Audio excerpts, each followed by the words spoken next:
We're gonna start Pehei Amid Beis, right? Amar Reb Chia Baraba by Reb Yechanan, 85b. That's correct. Okay.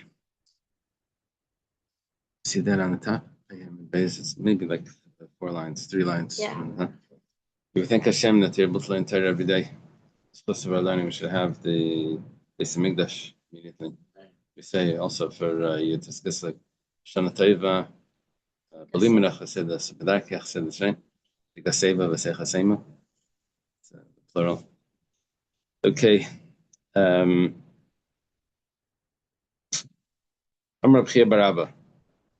Chia Baraba is a Talmud of Rabbi Yechanan.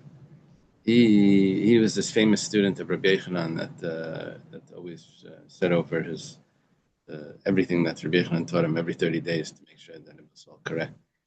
So watch, there's going to be a change in gears here. Let's see.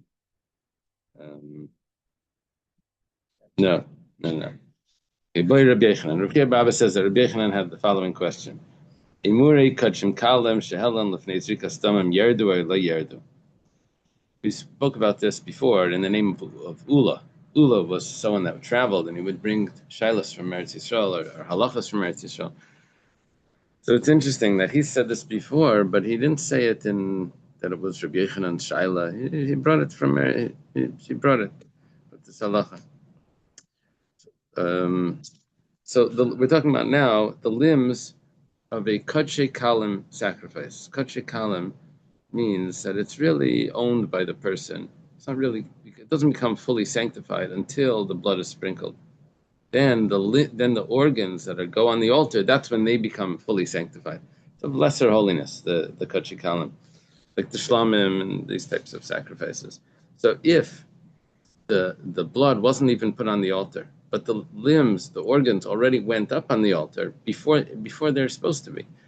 So the question is, should they be taken off or should they not be taken off? They're not eligible yet to go on the altar. They went too early. They have to wait for the blood to be sprinkled and then they go up. So we're learning about in this whole study over here are things that go on the altar that weren't eligible. Should we remove them? Usually the halacha is no, you leave them up. Once they went up, you leave them up. But that halacha was only things that were invalid. They didn't belong on the altar. They were invalid from something that happened in the temple itself. He had the wrong thoughts about it. So you don't bring it up. But if you did bring it up, you leave it up. So here it wasn't supposed to go up, but because it was too early, he brought it up. Should we take it down? So Amalei Rabami is a Talmud of Rabbi Yechanan. B'tibay lach mi'ila. Why didn't you ask a question about mi'ila? Mi'ila means that if you have personal use of a sacrifice, so personal use of something that's consecrated, personal benefit. So then you have to bring this carbon meal if it's b'shegig. If it's b'mezid, then I think it's misa b'dei shemayim. But if it's b'shegig, you bring a carbon. So he says to Rabbi Yechanan, why doesn't he ask? Or maybe he says to Rabbi Chia Baraba, he says to Rabbi Yechanan, well, why didn't you ask about me'ila? Because me'ila would only be after the blood was sprinkled, and here you put it up beforehand. So maybe the laws of me'ila apply. Amalei, Rabbi Yechanan responds, me'ila can be baili. I have no question about me'ila. The zrika the kavaluhu b'me'ila. It's the zrika that establishes it for me'ila. There was no zrika, there was no sprinkling of zrika, the sprinkling of the blood. That didn't happen. So kikami baili, probably. Kikami baili, Yerida, do you take it off the altar? Upashit, and Rabbi Yechanan answered, Lo yardu vein b'me'ila. The answer is both points. One of them wasn't a question, one of them was a question. The answer is la yardu, you don't take it down. And he also says that there's no me'ila because the blood wasn't sprinkled. So it turns out that Ula and Rabbi Yechanan are actually saying the same thing. You don't take it down. Once it went on the altar, even though it wasn't eligible, you leave it up. That's what Ula said before as well. Ula's expression was nasu lachmei shel mizbeach. Comes the meal of the altar. Once you put it up, it's already already part of the meal. You don't take it down. Yeah. So it sounds like you had the meal offering that like the festival. Yeah, what happened with that? If the meal offering didn't have the vessel, So we said that you do take it down, right? Wasn't complete. So what's the shot over here? What's the shot over here? Matzim shlakitcha bekeli.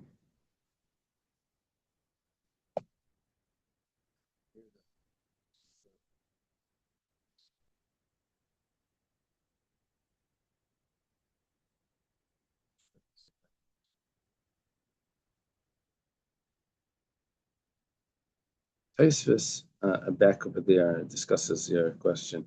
Hill is asking a very good question. Hill's doing a comparison between the kaimetz that wasn't put into a keli. The kaimetz is the scoop that wasn't put into a keli. It says that if it goes on the altar, you take it down. You missed one of the steps. And over here, talking about also you missed one of the steps. You didn't do the zrika, and it says you leave it up. There, the kaimetz that said you would take down. It's only mekadesh royalai, we said before, not something chain royalai. What's ma'ain royalai? Said kamatzim shlekitch bekeli. Oh, I'm sorry. The Gemara asked the question. And the Gemara answered, very good. The Gemara answered, Hanach, that the Gemara before on Pegim, that those, lay mechsher maisa b'gufayo. See, the limbs, the Gemara was referring to those, the limbs that you're going to learn about in 2 pages. The limbs, everything is perfect with the limbs. There's nothing wrong with the limbs. It's just there was something else that you didn't do. But by the kaimetz, in the kaimetz itself something was supposed to be done to the kaimetz, which you didn't do to the kaimetz. You didn't put it into the keli. So that had something intrinsic that was wrong. This is something secondary that was something. That was the Gemara's teretz. Okay. Okay. Where are we holding now? Rav Nachman bar Yitzchak Masni Hachi. Rav Nachman bar Yitzchak has a slightly different version to this statement of Rav Chia bar Abba. He says, I'm Rav Chia bar Abba. Boy, Rabbi Yochanan. Rabbi Yochanan has a question. This is Rav Nachman bar Yitzchak's version. Emuri kachim kalim shalom lefnei zrikas dam yesh b'mila elai. According to Rav Nachman bar Yitzchak, the Rabbi Yochanan's question is there meila if it's put on the altar without the sprinkling of the blood? Usually, it's the sprinkling of the blood that makes it eligible to the altar. Eligible to the altar means that it's fully consecrated. So Amarle Rabami says, V'tibaylach yirida. Why didn't you ask if it's supposed to come off the altar? Which is actually the question of the other version.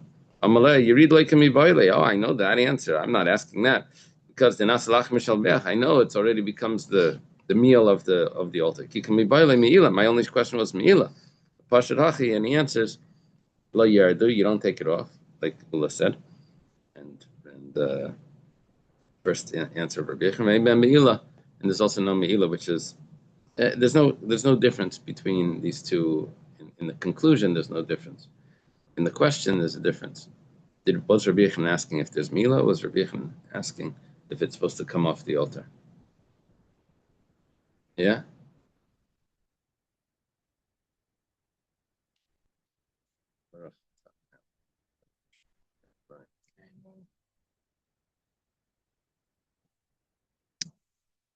Okay.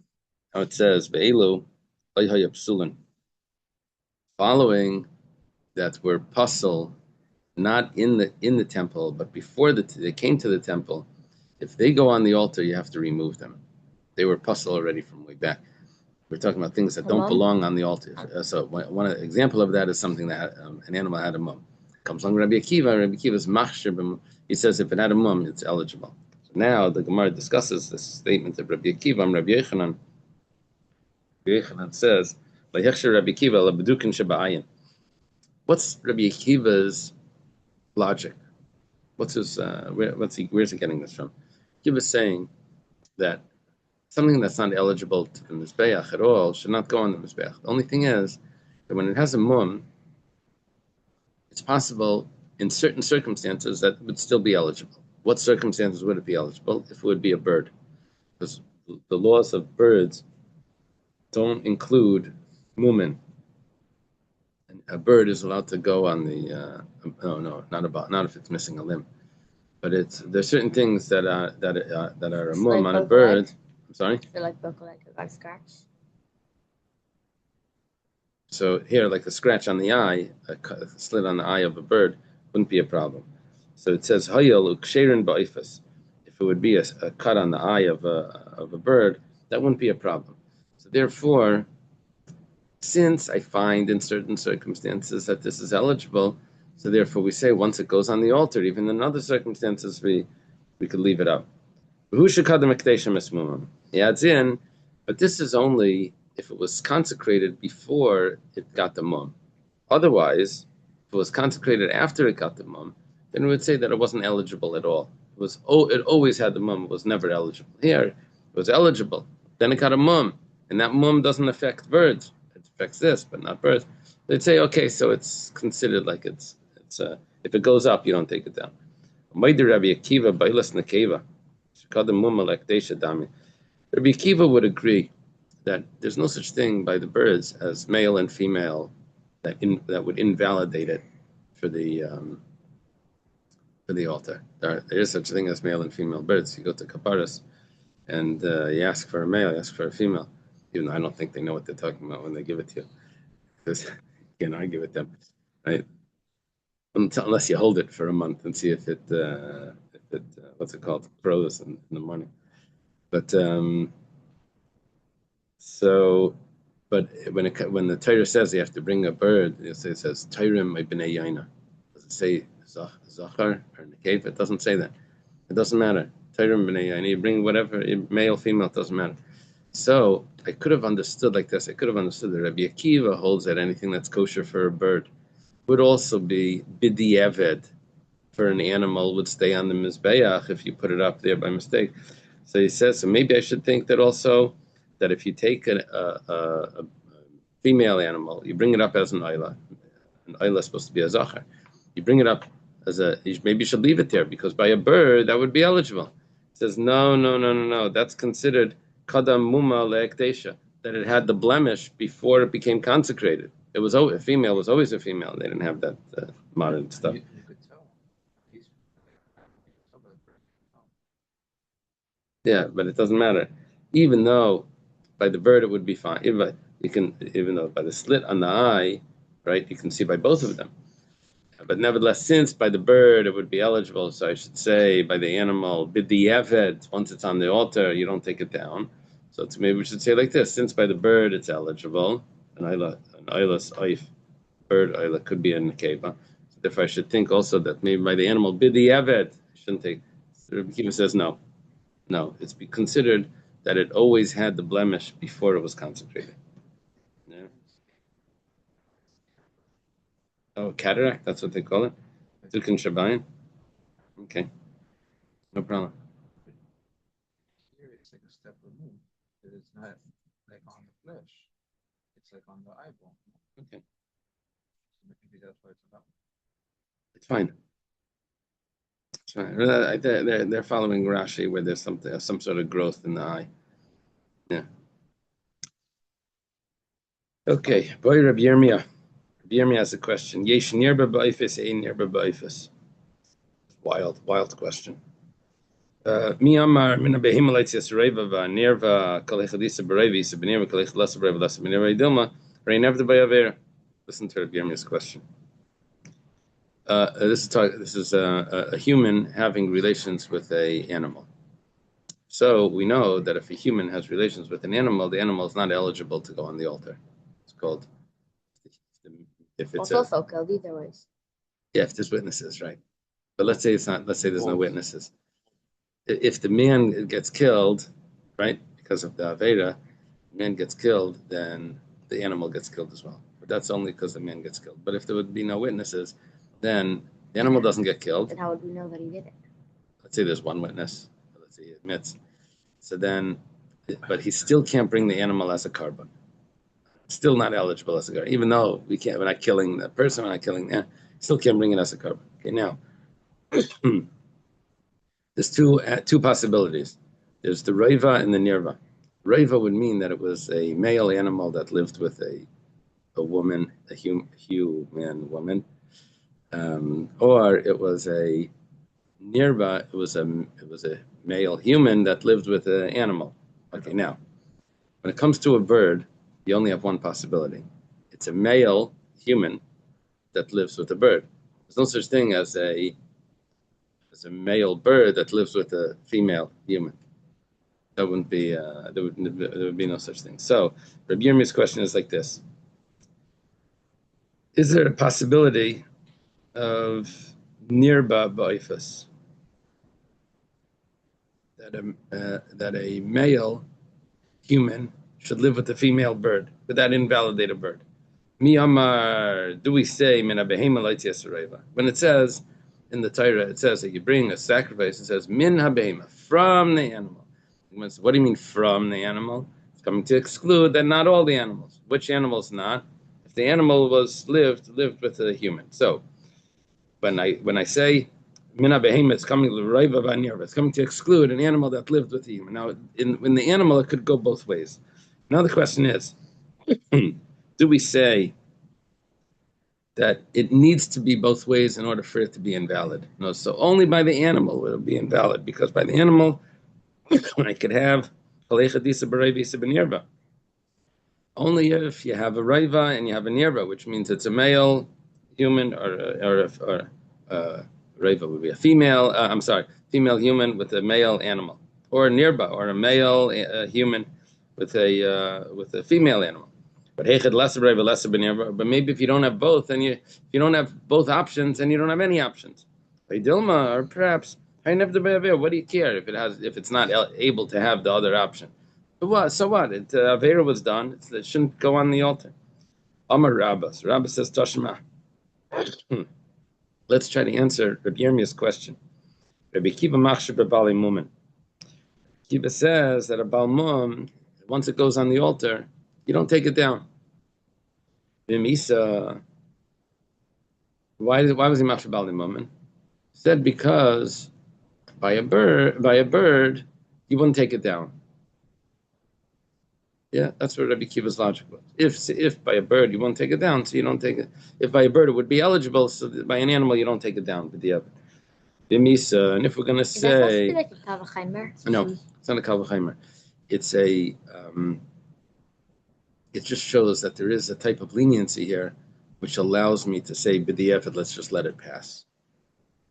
All right. So if we would say that there's a possibility that an animal was done, would still be a bird that an avera was done, would still be eligible. So nachshenami b'nirba, then Rabbi Akiva should say that if an avera was done with an animal, but with a man that lived with a female animal, we would say should be eligible, because by a bird it's eligible.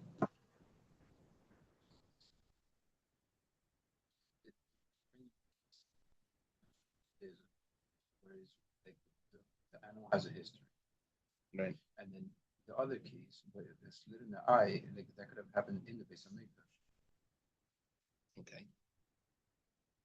Okay. Turns out that it doesn't matter, even if it was before. If it would be a bird, then this cataract is not a problem, right? By a bird, even if it happened before the consecration, Yeah. so it's not a problem. So therefore, we'll say And this one is always a problem, no matter what. no. Well, now we're saying that by a bird, the cataract is not a problem, right? By a bird also, raiva is not a problem. There's no such thing as raiva, that a bird living with a. And now there's a possibility that maybe by a bird there's no problem with nirba either, because we said maybe only pasuk is only excluding that. So if there's no problem of the nirba by the bird, then why do we say that b'di'evet it's no good? We already said the things that were okay by a bird would be b'di'evet okay by the animal. Since we don't say that's okay, it must mean that it's not okay. Funny.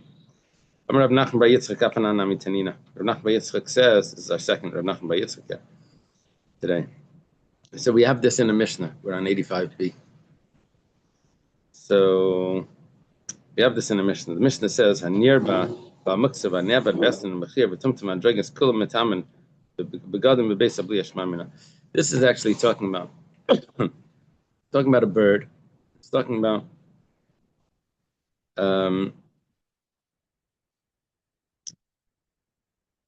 birds that are puzzle. For example, if a sin was committed with it, means that it lived with a man lived with this bird, or it was designated for Avodah Zarah, or it was actually worshipped for Avodah Zarah, it was given as a payment, or it was for a zaina, or it was exchanged with a dog, or it was a tumtum and or an androgynous. That meant that it wasn't clear if it was a male or female. All of these, if the malika was done on them and they're not eligible for malika because they're invalid, so then when someone eats them, then what's the rule of a bird that didn't have shechita? Remember nevela saiftar, a carcass of a bird, a kosher bird that wasn't slaughtered. It's metame begadim abesabliya. When a person eats a certain amount of it, it makes all his clothing tummy as well. So we're going to consider these all ineligible. That for the malika, we're going to consider that malika to be considered just like roadkill, right? And it's going to make him tummy. Now, one of the things that we mentioned here was v'hanirba, a bird that a sin was done with it. See clearly that the laws of a sin also applies to the bird as well. This answers Rabbi Yirmiyah's question. Shmami now we see from this. Okay.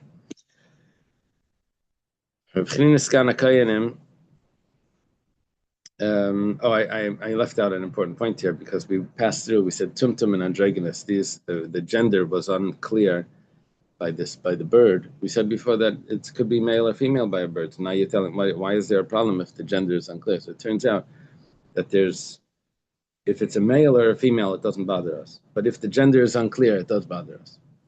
That's becomes like a third possibility. So those modern forms you have to fill out. Actually, there's a third possibility there. So it's not are you this or are you that. There's a third possibility. Okay. Huh? I didn't know this is a Rabbi Chanina Skana Kayanim, Rabbi Chanina Skana Kayanim, he says that my father would disagreed with Rabbi Akiva. He was way before Rabbi Akiva, but he says my father would take it off the. There was a mum, he would bring it off the altar. That's what Rabbi Chanina Skana Kayanim says. Does my Kamashlan? What's Rabbi Chanina Skana Kayanim telling me? The Tanakama also argued with Rabbi Akiva. Rabbi Akiva quoted him as an individual. So it's okay. It's also everyone argues. He said also my father argues. Like what's the? So maybe where Rabbi Chanina Skana Kayanim was telling us the story that was actually in the base of Mikdash, and that's what he would do. No, he wants to say that even though he would take it off, but he used the word doicha. Doicha means he would push it. Now, it's not what you think. It was doicha over here means that he would do it in a way that wouldn't be shameful to the animal. He would do it like in backhanded manner. Maybe you couldn't notice it or something. Well, he wouldn't do it directly. Doicha means in a kalach yad. Discreet, yeah. Okay. Usually kalach yad means with a shina. Over here it probably means discreet. Shem Shem Allah, the Mishnah said, just like if it goes up, it doesn't go down. So too we said that once it comes down, you don't bring it back up. Amar Ula. Ula says, Leishano Ella. This was only taught. That the fire didn't start to burn it. But if it started to be scorched by the fire and it came off the altar, then you can put it back up. So if something that didn't belong on the altar, you don't take it down. But once it's down, you don't bring it back up. But unless it was started to be scorched by the fire of the altar, then you could put it back up. Of Mashlam Emar, then even if it comes down, then Yalu, you put it back up. Because it's already considered part of the meal. It was like on the plate of the altar. It's already part of the meal. You put it back up. Now, question here is, what was Ula referring to? We said it the way that it was talking about, that it was something that wasn't supposed to go on the altar. Rav Mari Masni Aresha. Mari says it's talking about the things that were not supposed to go up. Once they came down, you don't bring them back up. Rav Chanina Misura Masni Asefer. Rav Chanina Misura, he learns, the Surah is a place in South Bavel. So he says that he learns this on the Sefer. Now, we didn't learn the Sefer yet. The Sefer means the next Mishnah. Sefer means the end of the Mishnah. But in our Gemara, it's referring to the following Mishnah. That's the end of the previous Mishnah, right? It says, it says in the following Mishnah that we're about to learn, it says the bones, the sinews, the horns, and the hoofs of an oila. If they're attached to the parts of the animal that are supposed to go on the altar and they weren't removed from it, you put it up. They could get dragged along to be put on the altar if they're attached to the organs that go on the altar. However, perishu, but if they were detached, so then layalo, then you don't bring it up on the altar if they're not attached to the hoofs, the horns. If they're attached to the head, then you bring the whole head. If the hoofs are attached to the foot, you bring the foot. But if they were removed already, then you don't put them on separately, independently from the foot. They don't belong. Right? Okay.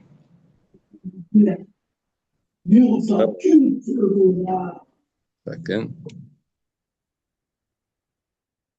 Okay. So, and on that Mishnah, Amar Ula says, the Mishnah that's coming up, this is only taught if the fire didn't start to burn them. But if they started to get burnt by the fire, then yalo, then you bring them back up if they. So in other words, two possibilities: either there was a psul, there was something pasul, and Ula says that once it comes, and the Mishnah says once it comes down, you don't bring it back up. Ula says that's only if it didn't start to get scorched. Other possibility, it was part of the animal that wasn't supposed to be on the altar if it was detached. But and if it comes down, you wouldn't put it back up. But if it's scorched, then you would put it back up. If the hoofs or the horns or those things. According to Rabbi Chanina Bes Misura, that he says it's talking about the following Mishnah.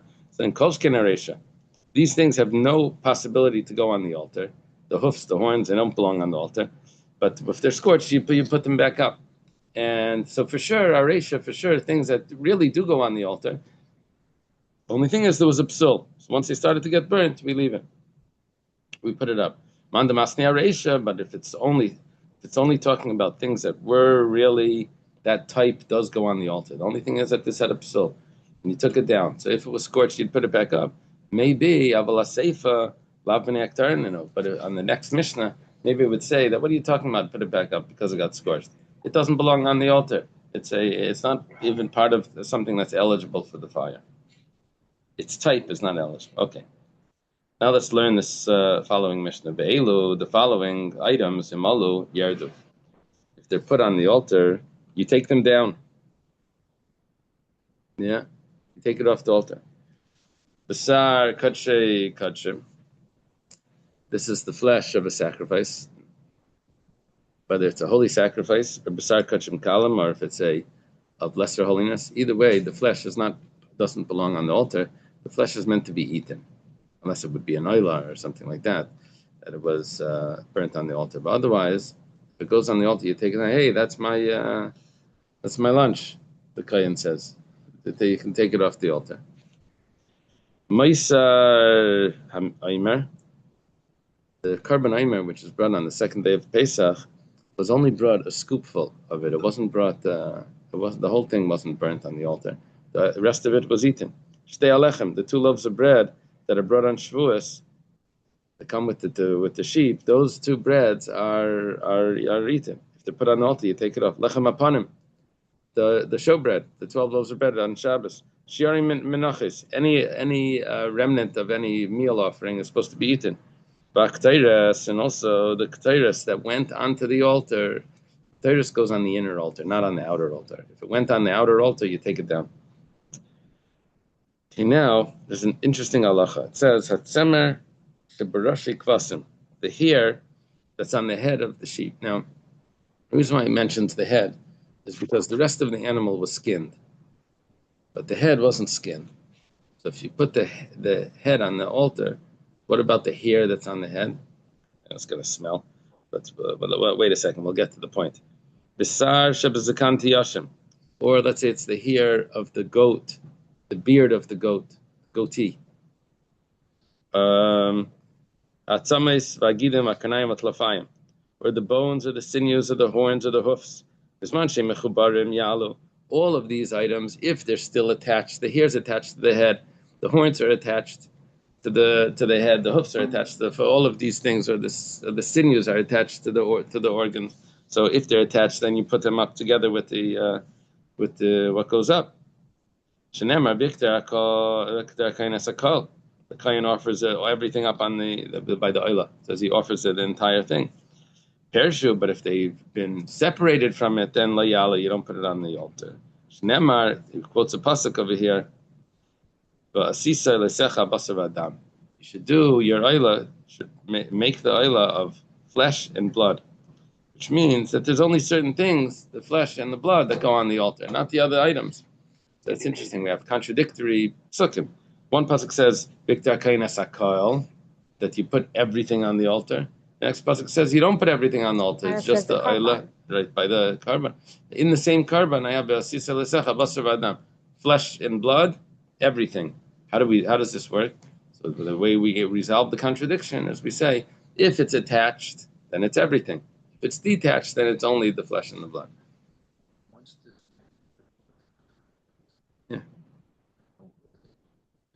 Yeah, there would put probably in the base of Deshan. There was a place where it would get burnt, get burnt outside the. And then they'll take that and stick it back on the carbon. Or maybe no, maybe they were allowed to use it for other things.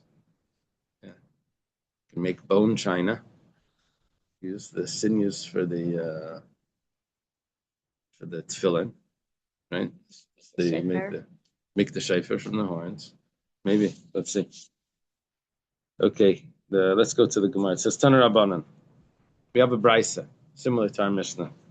Brisa says, "Biktar kain asakalam is becha." Kain offers. He quotes the pasuk. Kain offers everything on the altar. L'Rabbis, this is coming to include pasuk or brisa. The brisa quotes a pasuk. That in the pasuk, it's the brisa in the quotes this pasuk that the kain offers everything on the altar. The brisa explains L'Rabbis ad samis agidim akanayim at lafayim. It's coming to include the bones, the sinews, the horns, the hoofs, that they also go on the altar.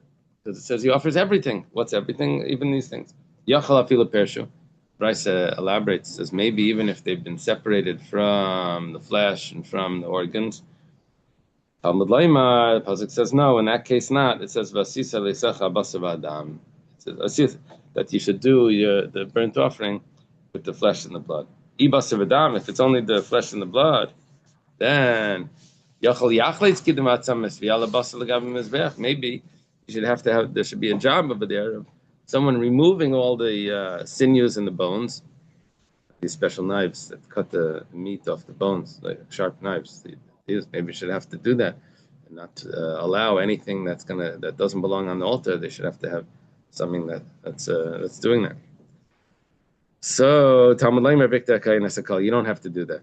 The Kayin offers everything on the altar. So what's going on over here? Mechubarim Yalo. If it's attached, you put it on. Perishu, but if it's detached, even if it's on the altar and it's detached, Yerdu, you take it off the altar. And then we had this version of if it's been scorched already, then you wouldn't take it off. That was that version of the Ula before. That Ula? Who said that before? Ula. Okay. Yeah, it's part of that. Man Tana the Shamet Leidamar Persha Yerda. Who's the Tana that holds that once it's been separated and it was put on the altar, that you take it off the altar?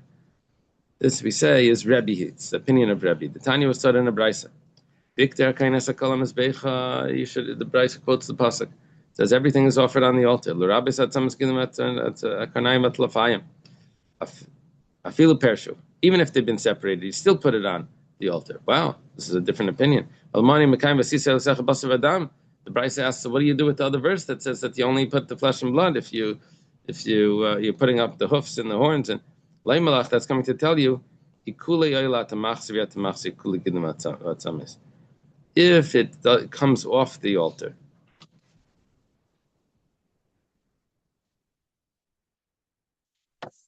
You have to put it back on. But you only have to put back on the things that are the flesh, those types of things. But if it's going to be the horns or the hoofs or the bones, you don't have to put it back on.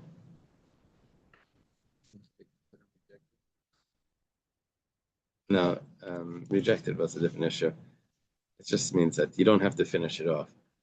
If it was the flesh or the organs, you have to make sure it gets fully burnt. You know, like it has to. You see, if it's came off, you got to put it back on till the job is done. Like by the chametz, you have to make sure it's all the way burnt. You know, you don't want it to be you just burnt the outer bag, but you still have the loaf of bread sitting there.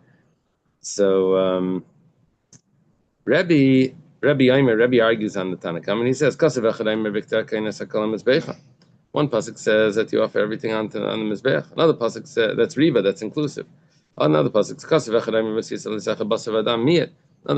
that you only put on the flesh and the blood. That's an exclusion. Okay, how do we resolve this? If it's attached, you bring it up. But if it's detached, then even if it's on the altar, you remove it. So we have a machlekes here between the Tanakh and Rebbe. If you could put it on the altar when it's detached, Tanakh says yes. Rebbe says no.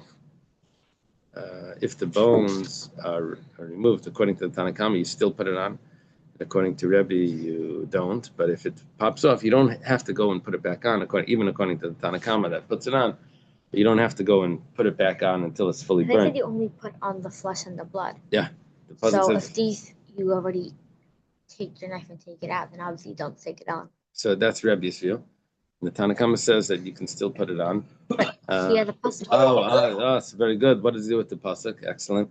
So the Tanakh learns that pasuk to say that if it started to get consumed and it falls off, you don't have to put it back on. Only what is if it started to come off the altar, you put it back on because it wasn't totally finished. Yeah, that's the Tanakhama's way of learning. Okay, so we learned in the Brisa, in Rebbe's opinion, we say Pirshu lo yalu, that once it's separated, you don't put it on. You don't put it on the altar. Amar Reb Zera says, lo yishanu ela, this was only taught. Shepirshu klapi mata. It was separated. When it was separated away from the altar. So in other words, you cut it away, more further distant than the altar. The way avaklapi lamaila, but if the way it was separated was towards the altar, downward and upward. Yeah. If it started to go downward off the altar, so then it doesn't go on the altar. But if it was upwards towards the altar, then kruvi the krevelikal, then you were bringing it closer. And as you're separating it, so then it gets put on to be consumed. Gemara asks, "Afila pershu?" Does he mean that even if it's totally separated, you still put it on the altar? But Rebbe said that you don't put it on the altar. It says you even take it off if it's separated. Rabba explains that what Reb Zera meant. It's interesting because Rabba and Reb Zera, Rabba was greater than Reb Zera. Now Rabba is explaining Reb Zera. Leishanu, when did Rebbe say that you take it off the altar? That's only if it was separated after the blood was sprinkled. But if it was separated before the zrika, then the blood that was sprinkled permitted it for Kayanim's use. Even if you want to make a handle for a knife, we're asking him, what can you do with this? If it was removed before the sprinkling of the blood, then the sprinkling of the blood only consecrates the rest of the animal that's supposed to go on. But this was already removed from that, then you can take this bone and make it into bone china. Otherwise, it would be meila, probably, if it's attached. Maybe. Becomes one, right? Okay. Rabbah said that you're allowed to make use of the bones. The Kainim are allowed to make use of it. Savala kihadam Rabbi Yechon mishum Rabbi Yishmael. Yechanan said in the name of Rabbi Yishmael that Nemar lo yiyah ba'ila. It says the words lo yiyah. To him it should be. Nemar lo yiyah ba'asham. It says to him it should be also by the guilt offering, so by two sacrifices, the Oila and the Asham. And actually, we learn the Chatas from the Asham. It says, Ma Asham Atzamas Mutarim. Just like by the Asham, the bones are allowed to be used for other things. Why? How do you know that? Because you're allowed to eat the flesh of the Asham. The meat is mutter. So if you can eat the meat, then you can make something with the bone. It's not like the bone is going to be more strict than the meat. But it says layitim, it should be. So we're learning from the Asham that if the Asham you could use the bones, you could use the bones by the Ayla as well. Where it says, in order to make a limud like this, you would have to have those words loyiyah to be extra. There's two types of Gzeir Shabbos. One type of Gzeir Shabbos when it's not extra. And then the comparison needs to be perfect. But if it's extra, then the comparison doesn't need to be perfect, and you can't ask any questions on it. The Gemara says mufni. It must be that these words are totally extra. Delay mufni, because if it wasn't extra, ikal mifrach, we could ask the following question. The Gemara, based on that rule, that if it's not extra, you can ask a question. You can say, Mal Asham shkem basari matalai. How can you do a comparison? It says la yiyah by the Asham, but by the Asham, you're allowed to eat the flesh. So of course it's all his, including the bone. By the Ayla, it's not. The Gemara says that La'iyah Yiseri, it's an extra time that it says La'iyah. It says it twice. So therefore, we can learn from it the Akaina Makar V'Sa'ila as Eilas Ish or Ha'Eila She'ikav Lakain La'iyah. To him should be the skin. Talking about the skin. We're learning from that it's also referring to that also you can keep the bones. Maseches Zavachim Daf has a question on what we said from, who said this? Rabba. Rabba said that you could use the bones. It says, Atzamis Kadshim, bones of a sacrifice, Lefnei Zrika, before the Zrika, Mayolim Behem. They have the laws of Meila. Mayolim Behem means that if someone has personal benefit, would be a problem. We're talking about Kadshi Kadshim over here, that there is Meila even before it's sprinkled. Lachas Zrika, but once it's been sprinkled, ain't Mayolim Behem. Then there's no Meila. It becomes his. But if it's an Ayla, Mailam Bem Lailam, there's always Mila. So one second, even after blood sprinkle. So one second, how could you say that you can use the bones of the Ayla for personal use? It says there's Mila. Allah Aylam. My answer is Ema Vishal Ayla, and if it's an Ayla, Perishal if Nezrika in Mailam, we add in a whole bunch of words over it. If it was removed before the Zrika, then there's no Mila. Zrika, but if it was removed after the Zrika, then Mailam and Bailam. Then, when the Zrika was done, they were considered part of the sacrifice. If it wasn't part of the sacrifice, then there would be Me'ila. And so, therefore, they can't be used. The Pliga de Rabbi Lazar, and this argues what we just said from Rabbah, that the bones of a Oila are permitted for personal use for the Kayan. That argues on what Rabbi Lazar says. Rabbi Lazar is Rabbi Lazar ben Pedas. At the same time, approximately the same time as Rabbah Rabbi Lazar is in Eretz Yisrael. Dama Rabbi Lazar says, Pershel if Zrika Ma'ilam Bem. If they were removed before the Zrika,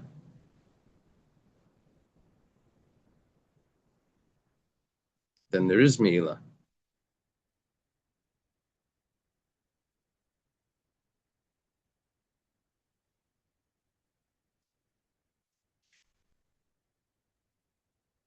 If it's la'achas Zrika, but if it's after the Zrika, in other words, if they're removed before the Zrika,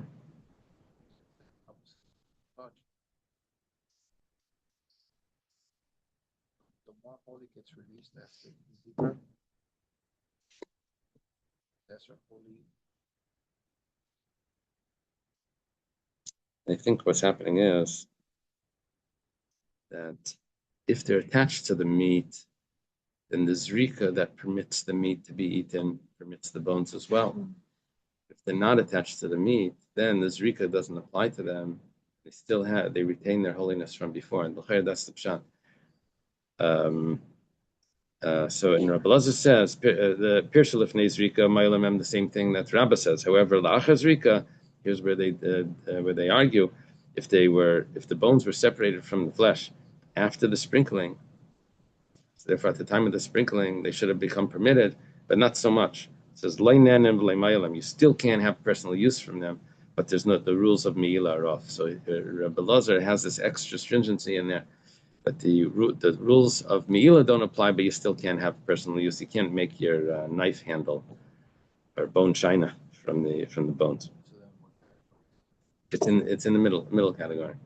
Yeah, you don't have the Torah law of meila, but you still don't have the personal use, the permissibility. Midrabanan. Okay, let's leave it at the Mishnah. Only at the Mishnah. in that case, what could you do? Nothing.